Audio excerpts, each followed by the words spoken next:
Assalamualaikum warahmatullahi wabarakatuh. Kembali lagi di channel Berita Mistis. Untuk kisah kali ini masih melanjutkan dari kisah yang sebelumnya, yaitu sebuah kisah yang ditulis oleh Dioseta. Sebuah kisah yang berjudul Sendang Banyu Getih. Sebelum kita masuk ke ceritanya, tekan dulu tombol like video ini dan jangan lupa tekan juga tombol subscribe channel ini. Dan nyalakan juga lonceng notifikasinya agar tidak ketinggalan cerita-cerita baru dari channel ini. Dan bagi teman-teman yang ingin membaca langsung ceritanya, nanti silahkan saja kunjungi linknya yang nanti akan saya sertakan di kolom deskripsi. Dan seperti apa untuk kelanjutan kisah ini? Langsung saja kita simak berikut ini.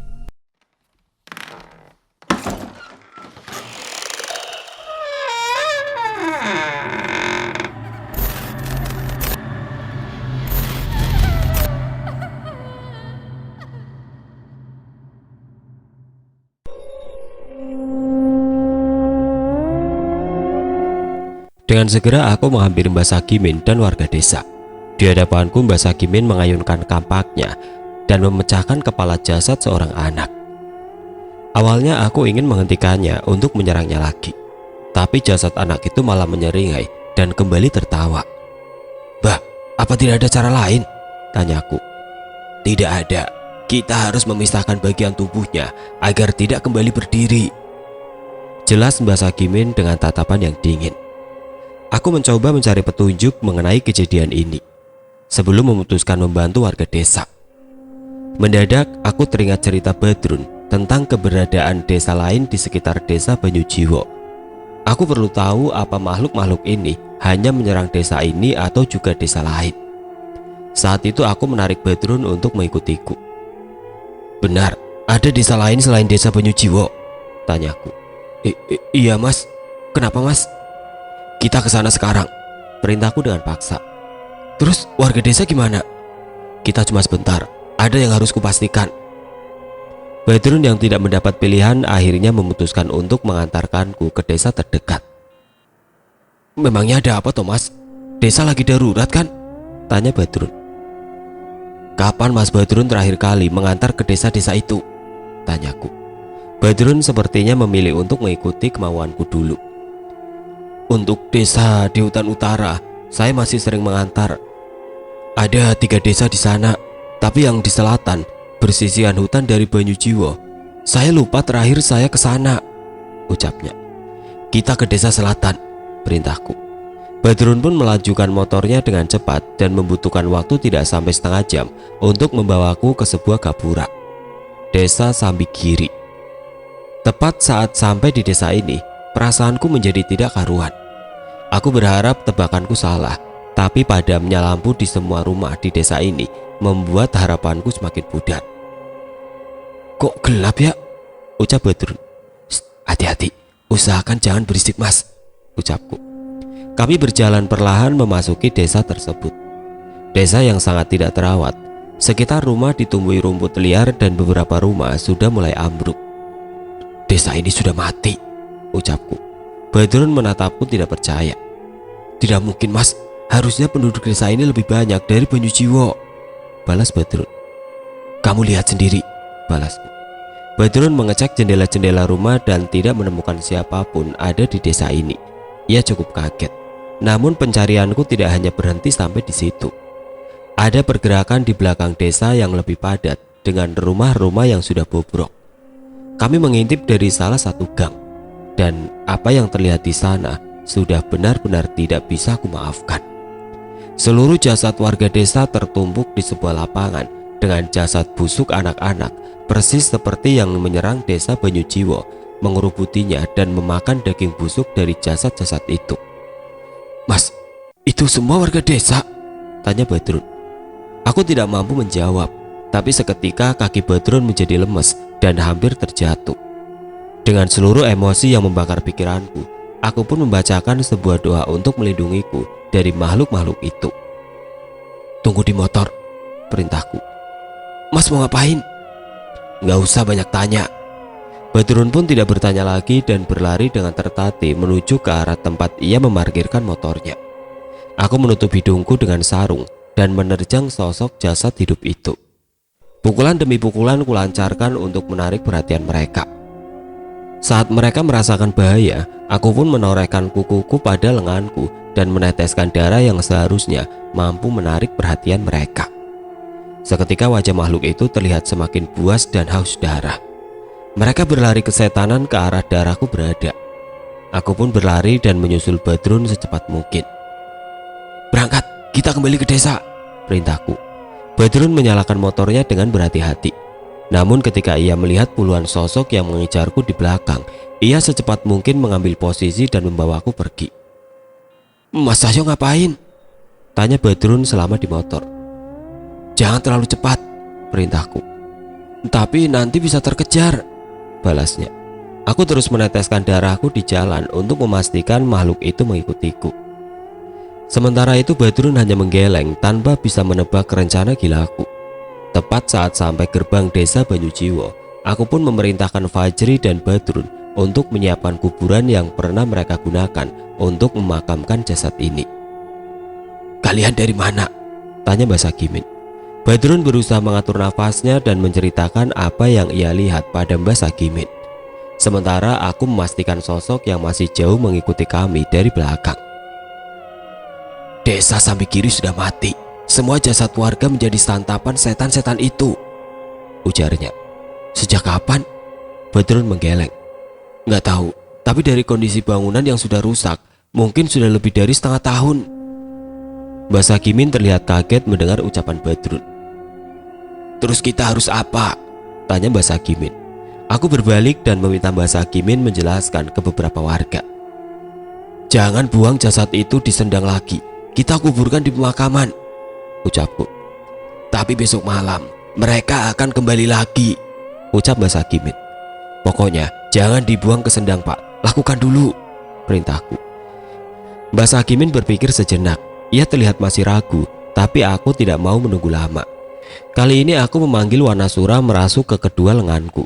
Dengan segera aku menghampiri satu persatu makhluk itu dan menghantamnya hingga terpental. Warga desa terlihat kaget dengan apa yang aku lakukan. Tapi aku tidak peduli. Ada sesuatu yang berbahaya di sendang itu.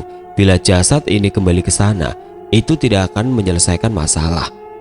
Dengan cepat seluruh mayat anak-anak yang menyerang desa terkapar di satu tempat dengan seranganku.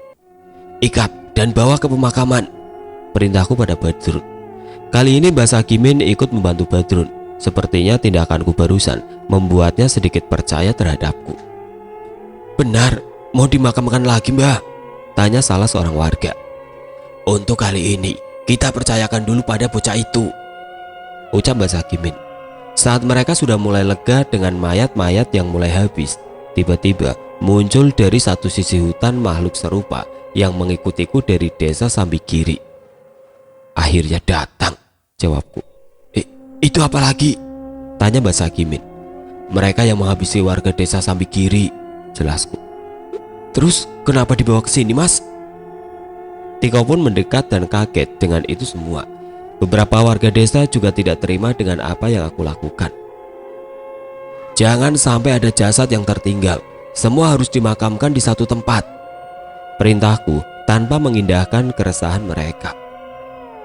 Dengan cepat aku kembali menghadapi mayat anak-anak yang mulai memasuki desa. Walaupun tidak setuju denganku, warga desa pun akhirnya ikut membantu menghabisi mereka satu persatu dengan bengisnya. Sebenarnya aku sedikit khawatir dengan cara warga desa ini, tapi sepertinya mereka tidak memiliki pilihan lain. Butuh waktu cukup lama untuk membuat mereka terkapar hingga tidak berdaya. Beberapa bagian tubuh mereka pun terpisah oleh serangan warga. Tidak tahu harus melawannya seperti apa lagi. Saat aku melihat bagian tubuh jasad itu, aku kembali teringat bagian tubuh mayat yang mengambang-ambang di sendang Banyu Geti tadi. Cukup ada perdebatan panjang di antara warga desa. Namun Mbah Wagimin dengan bantuan Tiko dan beberapa warga berhasil meyakinkan warga lainnya untuk tidak membuang jasad itu ke sendang Banyu Geti. Kami pun membawa jasad itu ke tanah pemakaman yang cukup luas. Hanya ada beberapa lubang yang tersedia di sana, tapi Fajri dan beberapa warga sedang berusaha menambah lubang lagi untuk jasad-jasad yang kami bawa. Tidak ada banyak pertanyaan dari warga desa saat kami semua menyediakan lubang untuk jasad-jasad itu. Walaupun sebenarnya aku yakin mereka masih khawatir dengan keputusan ini. Menjelang subuh kami pun berhasil menyiapkan liang kuburan untuk jasad-jasad itu dan menguburkannya. Mas, malam besok jasad-jasad ini akan kembali lagi mencari bagian tubuhnya dan kembali menyerang desa, tanya Tiko padaku. Sepertinya warga desa yang memintanya mengatakan hal itu kepadaku. Mungkin jasad-jasad ini akan bangkit lagi seperti cerita kalian. Tapi tenang saja, aku pastikan mereka tidak akan menyerang desa, ucapku mencoba menenangkan Tiko. Bagaimana Mas Cahyo yakin mereka tidak akan menyerang desa? Tanya Fajri yang masih menggenggam cangkul di tangannya. Saya akan tinggal di sini. Tidak akan saya biarkan jasad-jasad ini meninggalkan pemakaman ini, balasku. Fajri dan Tiko saling berpandangan. Maksudnya, Mas Cahyo mau bermalam di sini? Sampai kapan, Mas? Tiap malam jasad ini pasti akan bangkit, ucap Tiko khawatir. Tenang saja, tidak akan lama. Aku hanya berjaga di pemakaman ini sampai dia datang, balasku. Dia siapa? Tanya Tiko. Teman terbaikku yang lebih mengerti tentang masalah seperti ini, Dananjaya Sambara. Suara gemercik air terdengar bersandingan dengan suara serangga hutan. Sesekali hembusan angin beradu dengan air dan menciptakan riak yang menggoda ketenangan sendang. Bu, kok pagi-pagi begini sudah ada yang berendam ya? Apa tidak kedinginan? Tanya seorang anak yang menemani ibunya mencari rempah dan tanaman di hutan. Bus, lagi semedi itu, jangan diganggu, balas ibu itu. Mendengar perbincangan mereka, aku pun mendapatkan kembali kesadaranku dan mendapati matahari sudah mulai terbit di sela-sela pegunungan. Aku pun bergegas mengenakan pakaianku dan meninggalkan sendang sebelum tempat ini kembali didatangi warga desa yang juga ingin menyegarkan diri dengan airnya. Nyik, saya tinggal dulu ya, pamitku pada sosok tidak kasat mata yang terus mengawasiku sejak aku tiba di tempat ini. Boyem, sini tak bantu, ucapku sembari mengantongi beberapa jajanan pasar yang sudah dipilih oleh pelanggan Boyem. Alah, datang-datang langsung repot. Sana, istirahat dulu, balas Boyem. Gak apa-apa Mbok, biar bagi saya lebih berfaedah sedikit, balasku sembari terus membantu Boyem. Pagi itu kami sedikit disibukkan oleh penggemar jajanan Boyem. Walau sudah sangat berumur, rupanya Boyem punya sangat banyak pelanggan yang setia melarisi dagangannya. Tidak hanya khawatir dengan keadaan Boyem yang semakin berumur, ternyata warga desa juga khawatir bila tidak ada lagi yang bisa menjajakan jajanan pasar seenak buatannya. Padahal Boyem juga tidak ragu mengajarkan warga resep yang ia miliki. Namun menurut warga setempat, rasanya tetap tidak seenak buatan tangan Boyem. Mbok masak soto, nadanan sarapan di sini ya, biar Mbok angetin dulu, ajak Boyem. Aku tidak menolak dan segera membantu Boyem mengambil kayu bakar untuk kompor tungkunya.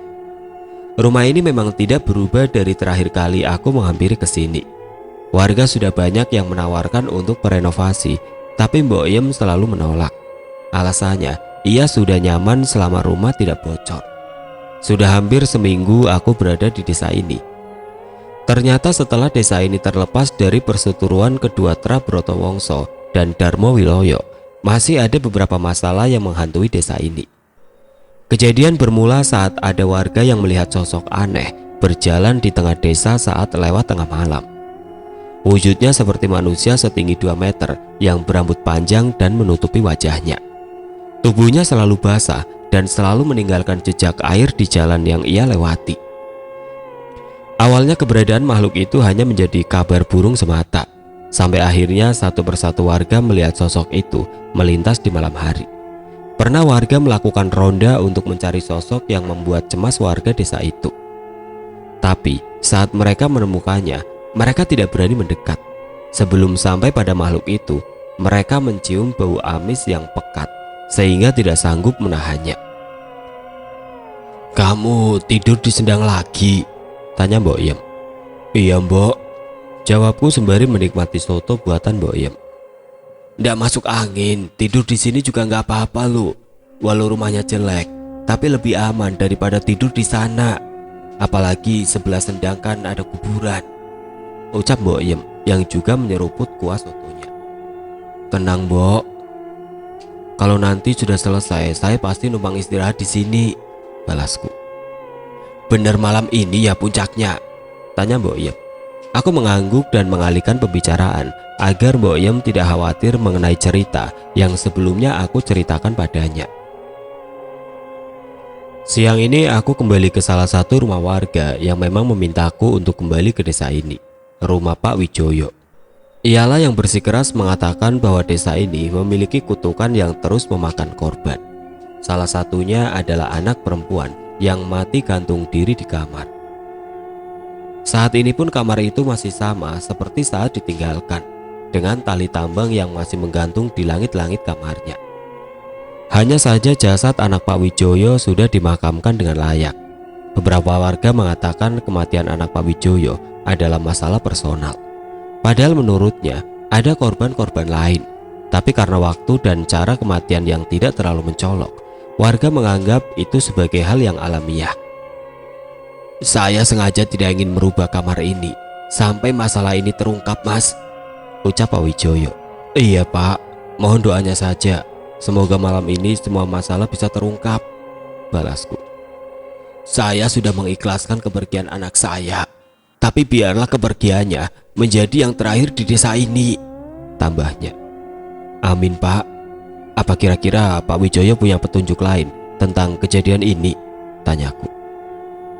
Pak Wijoyo terlihat setengah berpikir, seolah-olah memastikan apakah perlu menyampaikannya padaku atau tidak. Masyarakat di desa ini masih banyak penganut kepercayaan leluhur, Mas, ucap Pak Wijoyo. Maksud Pak Wijoyo? Tanyaku memperjelas. Bukan kepercayaan seperti kejawen dan sejenisnya, tapi memang ada kepercayaan yang berasal dari leluhur desa ini, ucapnya.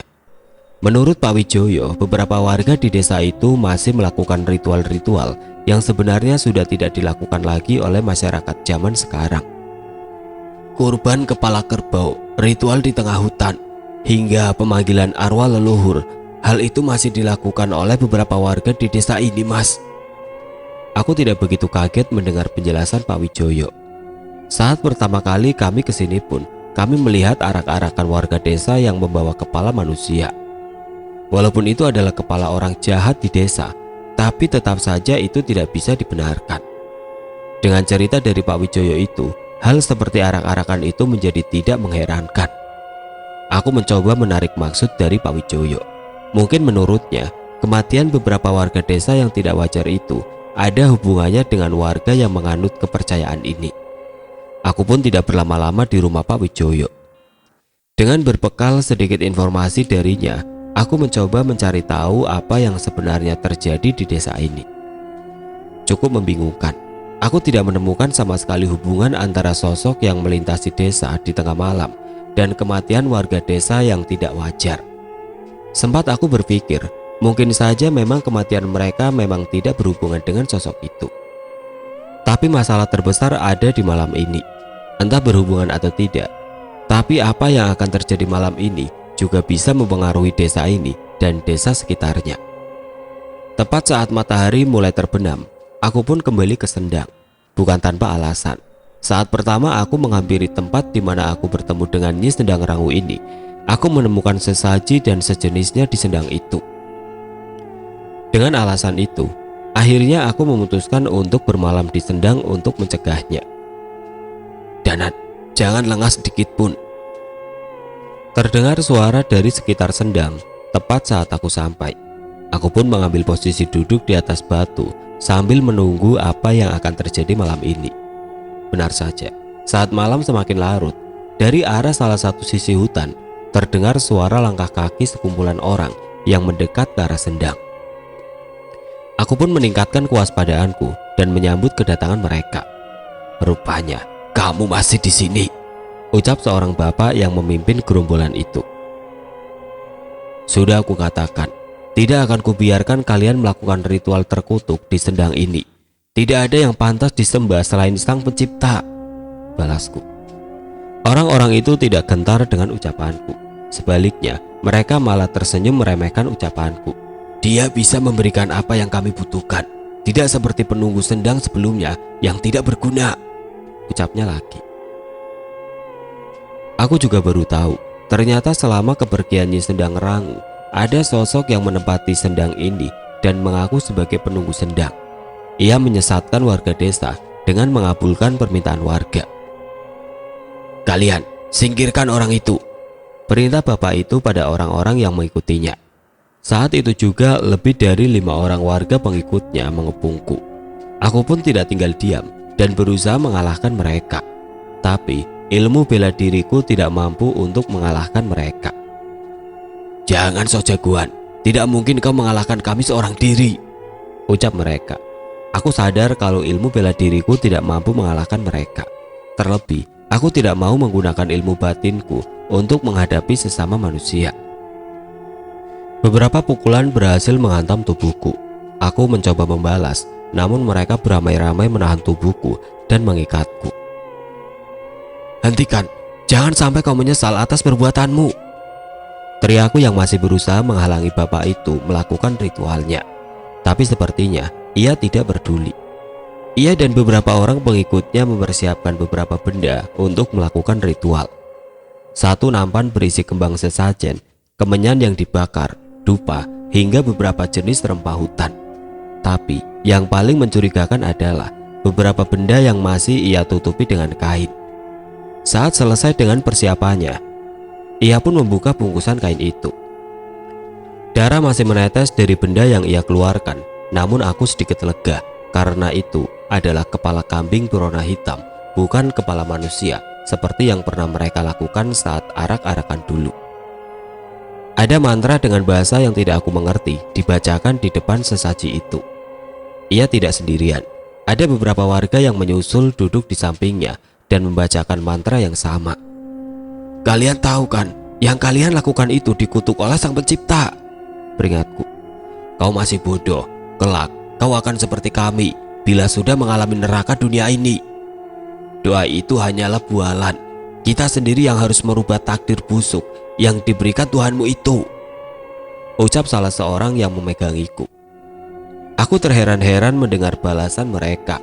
Apa yang telah terjadi hingga mereka memutuskan untuk melakukan hal ini. Ritual mereka diakhiri dengan menyembelih ayam cemani dan menumpahkan darahnya di antara sesaji yang ada di tempat itu. Bersamaan dengan itu, angin di sekitar sendang ini berhenti berhembus. Suara dedaunan yang berdesik dan serangga hutan mendadak hening. Seketika orang-orang itu merasa gelisah. Mereka merasakan hawa yang tidak wajar menyelimuti mereka. Aku tahu ada sesuatu yang menjawab panggilan mereka. Riak air terlihat dari dalam sendang. Ada sesuatu yang bergerak menuju daratan tempat sesaji mereka dipersembahkan. Itu adalah seekor ular. Ular yang besar dengan badan sebesar paha manusia dewasa dengan panjang yang tidak dapat aku pastikan. Ia melahap sesaji yang orang-orang itu berikan dan mengitari orang-orang itu. Pak, gimana ini? Ularnya naik ke leherku, ucap salah seorang dari mereka yang merasa ngeri ketika ular itu melilit menaiki tubuhnya. Yang tenang, Nyai mau mendengarkan permintaanmu, ucap bapak itu. Mendengar ucapan itu, ia pun berusaha menenangkan diri dengan wajah ular yang sudah bersebelahan dengan kepalanya. Ia pun akhirnya memberanikan diri mengatakan permintaan. Saya ingin kaya, Nyai. Saya sudah lelah hidup miskin, sudah lelah diremehkan, ucap orang itu. Sebuah senyuman muncul di bibir bapak yang memimpin ritual itu. Dan benar saja, ular itu segera pergi setelah mendengarkan permintaan orang itu. Sosok ular itu pun bergantian berpindah ke pengikutnya yang lain. Kula pengen. Belum sempat mengucapkan keinginannya, tiba-tiba muncul sesuatu dari dalam hutan. Orang-orang di tempat itu terlihat panik dengan sosok makhluk hitam setinggi 2 meter yang berjalan dari hutan menuju sendang. Itu apa, Pak? Wajah seluruh orang di sana terlihat panik. Aku pun tidak menyangka akan melihat sosok itu di tempat ini. Sakit, ucap makhluk itu yang terus menyeret langkahnya menuju ke sendang. Mengetahui makhluk itu mendekat ke arah mereka, orang-orang itu pun membubarkan diri, namun tidak dengan bapak yang memimpin ritual itu. Wajahnya terlihat gelisah. Padahal hampir semua orang di tempat itu menjaga jarak karena tidak tahan dengan bau dari tubuh makhluk itu. Gelagat aneh itu terjawab ketika makhluk itu semakin mendekat dan menyadari keadaan bapak itu. "Pak, bapak sakit pak," ucapnya seolah mengenali bapak itu. Bapak itu terlihat panik saat makhluk itu mendekat ke arahnya. Pergi dari sini," ucap bapak itu.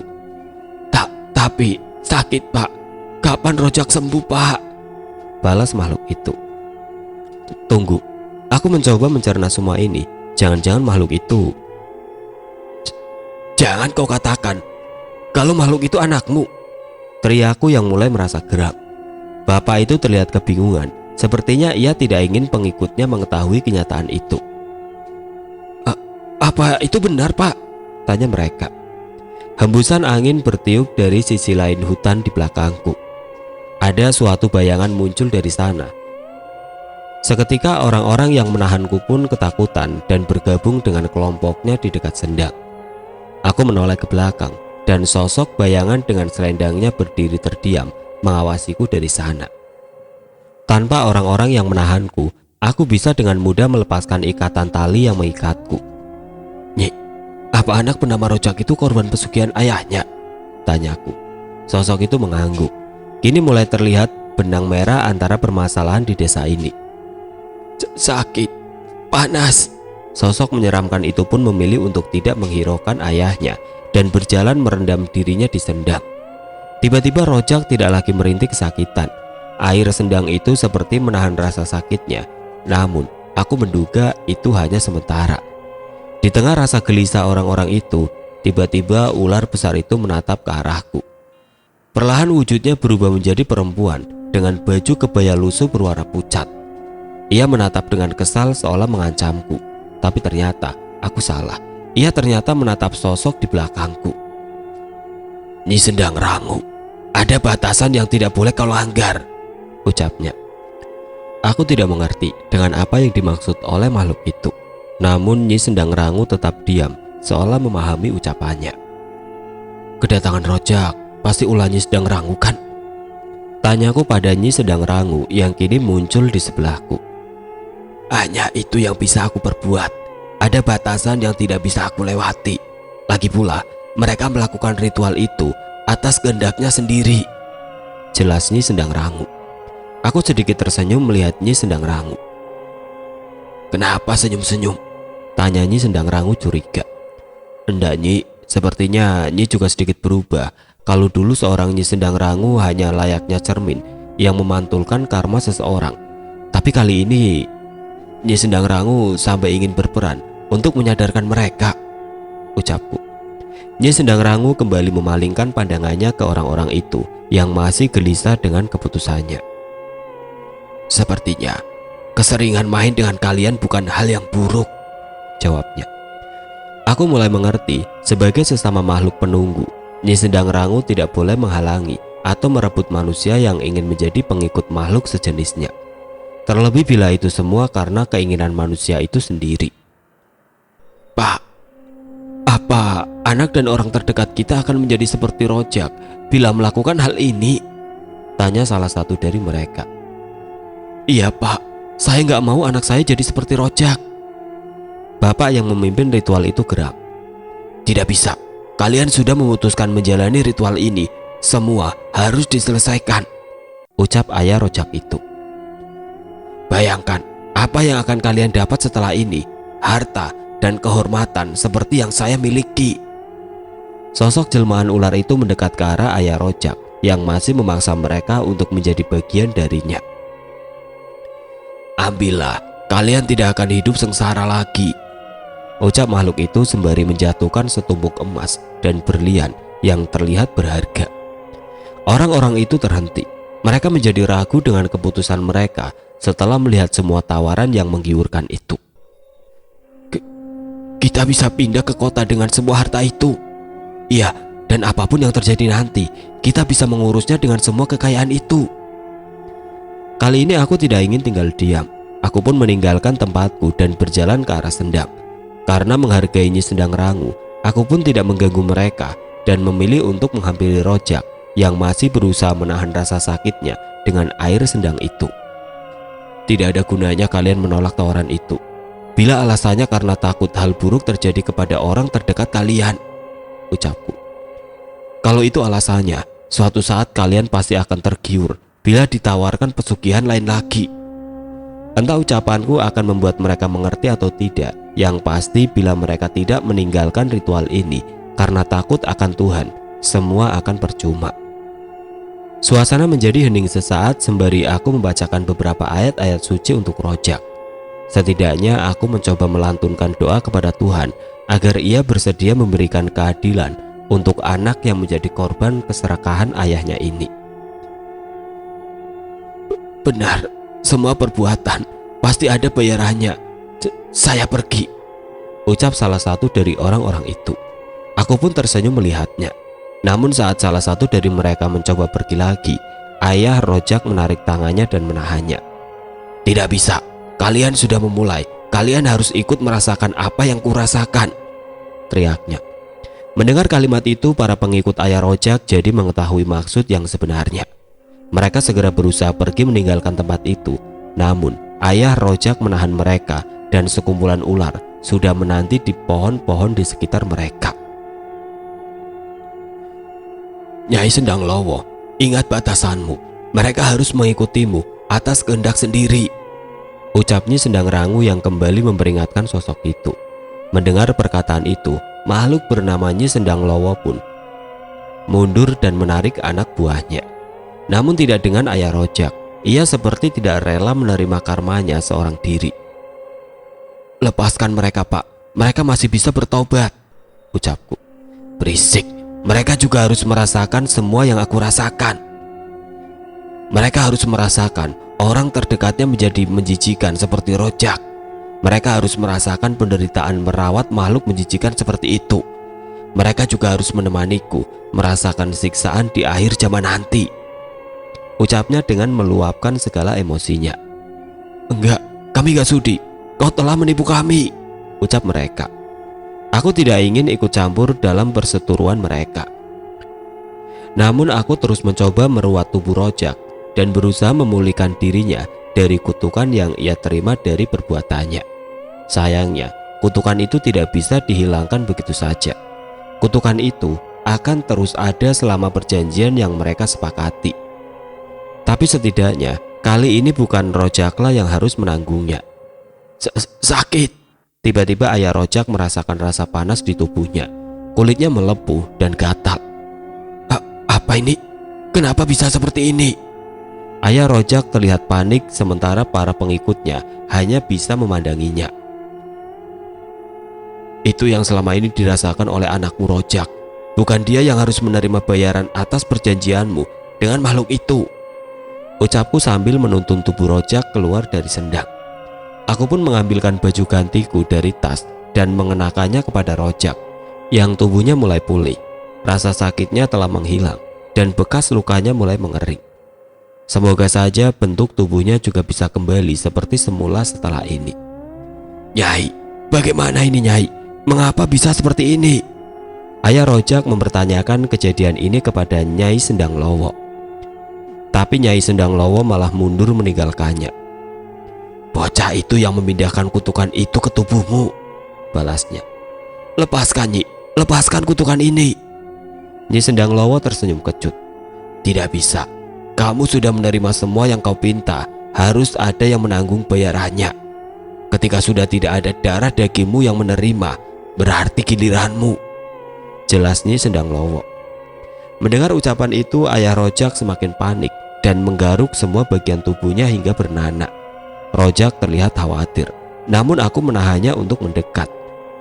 Ini semua ulah bocah itu Nyi, habisi dia Nyai, ucap ayah Rojak kesal. Nyai Sendang Lowo menggeleng. Bocah itu tidak ikut campur dengan urusanku. Apa yang ia lakukan adalah urusan sesama manusia. Itu urusanmu. Itu adalah ucapan terakhirnya Sendang Lowo sebelum akhirnya menghilang. Kini ia tidak kembali ke dalam sendang. Mungkin ia tahu setelah kejadian ini menyebar, ia tidak akan mendapatkan pengikut sampai warga desa melupakan kejadian ini. Walau begitu, aku merasa bahwa Nyai Sendang Lowo memang tidak memulai perseteruan karena ada nyanyi Sendang Rangu di sini. Tolong, saya akan bayar berapapun. Tolong singkirkan rasa sakit ini, ucap ayah Rojak. Aku menggeleng menolaknya.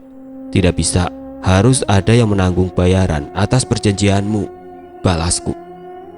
Tapi ini sakit, teriaknya. Rojak yang tidak tahan melihat ayahnya merasa kesakitan berteriak kepadanya.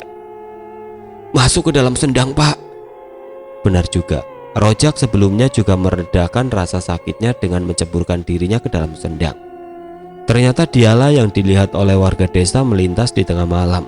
Ia hanya ingin sedikit menghilangkan rasa sakitnya dengan air dari sendang ini. Saat keberadaan Rojak mulai ketahuan warga desa, ayahnya mengurungnya di bangunan di tengah hutan. Makanya kamu tidak pernah bertemu dengannya saat berada di sini setiap malam, jelas Nyi Sendang Rangu. Aku mengangguk. Kini semua mulai masuk akal.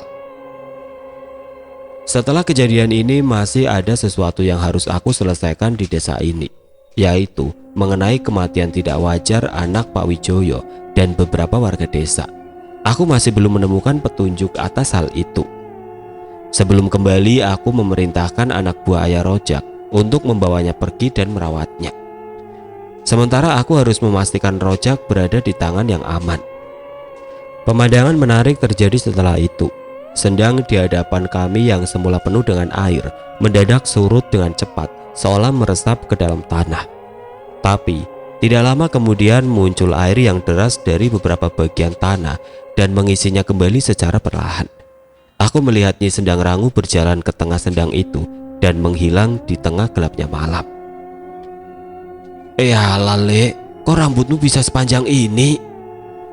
Tanya Mbok Yem yang bersusah payah berusaha memotong rambut Rojak sambil menaiki dingklik atau kursi kayu kecil.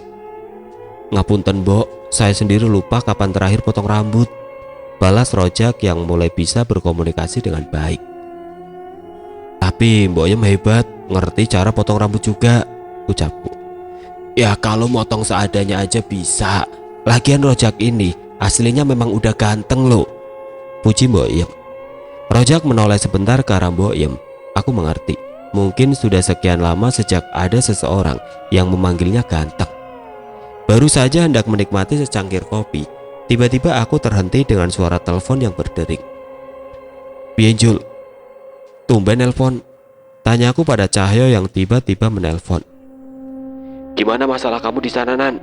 Baru aja selesai Jul, tapi masih ada yang harus aku cari tahu lagi. Ada apa toh? Tanyaku. Cahyo bercerita bahwa ia tengah berada di desa Bonomulyo dan membantu Pak Karyo menangani permasalahan salah satu anak warga di desanya yang sudah kesurupan selama bertahun-tahun. Tapi tiba-tiba ia didatangi dua orang dari desa Banyujiwo yang mengalami masalah yang lebih besar. Katanya, tiap malam tertentu akan ada jasad anak-anak kecil yang menyerang desa. Warga terpaksa harus menghabisi jasad anak-anak itu dengan mengerikan agar tidak hidup lagi. Cerita Cahyo. Aku bergidik ngeri mendengar cerita itu, namun rupanya cerita Cahyo belum selesai.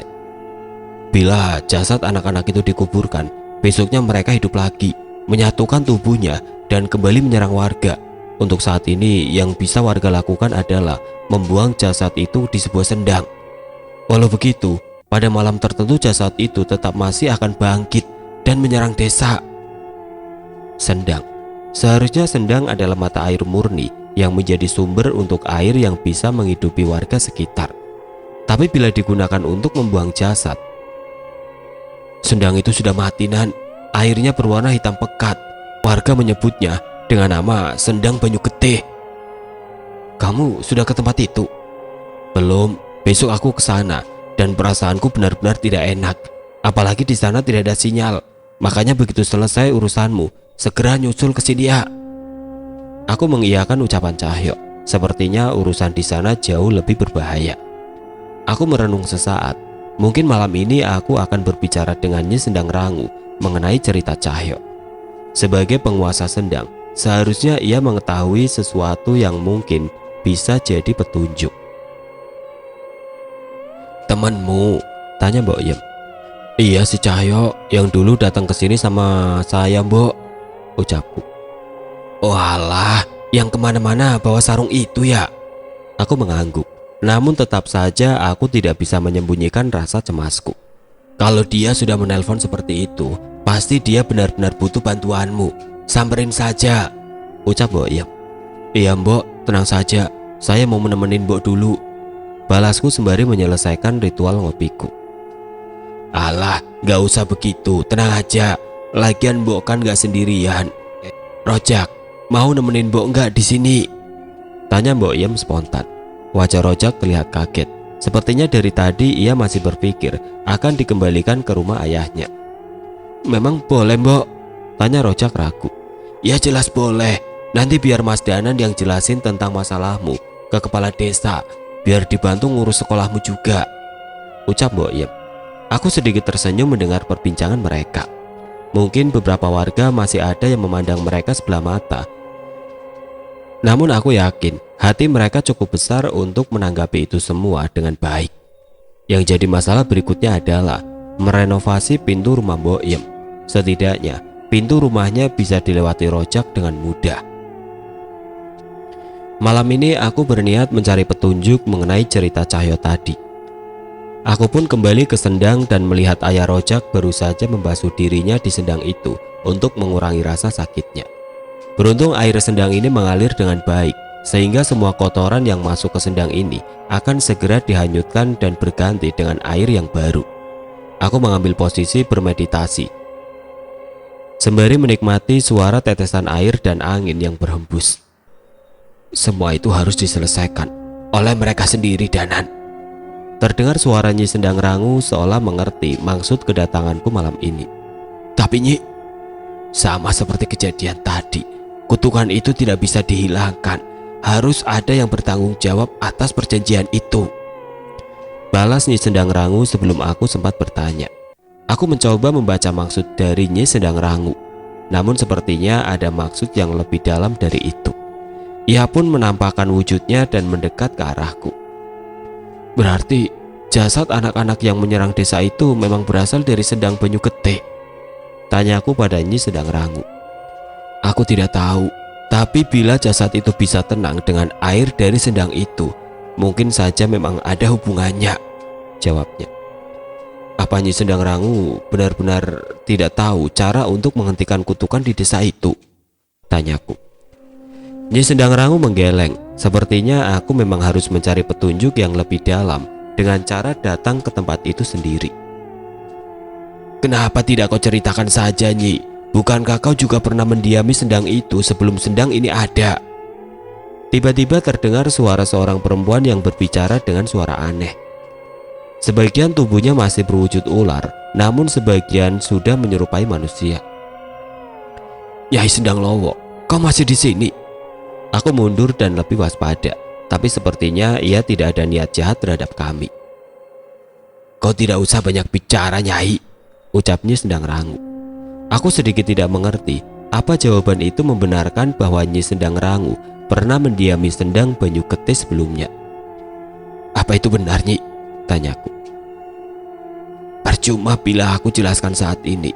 Saat aku menemukan petunjuk yang lebih dalam, mungkin kamu bisa mengerti, Nan, balas Nyi Sendang Rangu. Ada yang misterius dari jawaban Nyi Sendang Rangu. Aku pikir makhluk-makhluk penunggu sendang memang hanya mengabdikan diri di satu sendang. Tidak usah khawatir, bocah. Tidak ada yang salah dari ucapan Nyi Sendang Rangu. Semua yang terjadi di sana terjadi karena sebuah perjanjian. Mungkin kalian bisa menghabisi penunggu sendang itu saat ini, atau apapun yang muncul dari sana. Tapi kutukan itu akan terus ada selama perjanjian gaib itu masih berlangsung, ucap Nyai Sendang Lowo. Apa itu benar, Nyai? Tanyaku. Nyi Sendang Rangu mengangguk. Sendang itu harusnya sudah mati, yang artinya seharusnya tidak ada yang menunggu sendang itu lagi. Kalaupun ada yang menghidupkannya, dia pasti bukan sosok biasa. Nyi Sendang Rangu mencoba memperingatkanku. Selain mengenai Sendang Banyu Getih, aku penasaran mengapa Nyi Sendang Lowo masih berada di sini. Terlebih mereka saling berbicara seolah tidak ada masalah di antara mereka. Tidak usah bingung, bocah. Kami ini makhluk yang hidup selama ratusan tahun. Walau berbeda pandangan, kami sudah mengerti satu sama lain, ucap Nyai Sendang Lowo. Tidak bisa, selama kau ada di sini, kau akan terus menyesatkan warga desa, balasku. Tenang saja, aku tetap akan pergi. Tapi ingat, walaupun tanpa penunggu sendang, mereka yang sudah berniat pasti akan tetap mencari apapun untuk memenuhi nafsu mereka secara instan. Aku hanya salah satu dari ratusan makhluk yang ada di desa ini yang bisa mewujudkannya. Tepat setelah mengatakan hal itu, ia pun kembali ke wujud ularnya dan pergi meninggalkan kami. Hati-hati Danan, permasalahan Sendang Banyu Getih bukanlah tentang adu kekuatan. Kebijaksanaanmu yang menentukan apa kamu bisa menyelesaikan masalah ini, balasnya Sendang Rangu yang segera menghilang dari pandanganku. Merasa sudah tidak bisa mendapat petunjuk lebih dari ini, aku pun memutuskan untuk kembali ke rumah Mbok Yem dan menepati janjiku untuk tidur di sana. Kali ini rumah tidak terasa sepi. Keberadaan Rojak benar-benar membuat rumah ini terlihat penuh. Namun sepertinya Mbok Yem sama sekali tidak keberatan. Padahal untuk tidur Rojak sendiri, ia harus mengikhlaskan setengah bagian ruang tamunya. Aku tidak mencoba membangunkan mereka. Melihat wajah mereka saat tidur membuatku merasa harus bersyukur. Semoga saja mereka berdua bisa memiliki hidup yang lebih baik setelah hal-hal buruk yang pernah mereka terima sebelum ini.